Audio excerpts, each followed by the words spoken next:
Registration జరిగిన వెంటనే దాని మీద పూర్తి సమాచారాన్ని తీసుకొని చేసిన వాళ్ళు, చేయించుకున్న వాళ్ళు ఇద్దరూ కూడా ఆదోని వాసులు కాదు.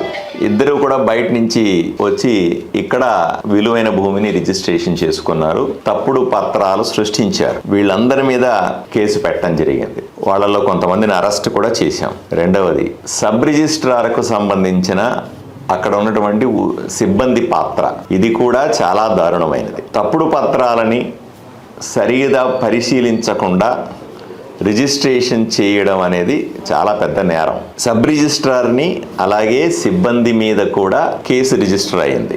ఇష్యూ జరిగిన వెంటనే ఉన్నతాధికారులతో మాట్లాడినాను. సబ్ రిజిస్ట్రార్ని ఆయనతో పాటుగా మిగిలిన ఇద్దరు సిబ్బందిని, ముగ్గురిని సస్పెండ్ చేశాం. ఈరోజు సబ్ రిజిస్ట్రార్ పరారీలో ఉన్నాడు. ప్రధానమైన నిందితులు ఎవరైతే ఉన్నారో వాళ్ళు పరారీలో ఉన్నారు.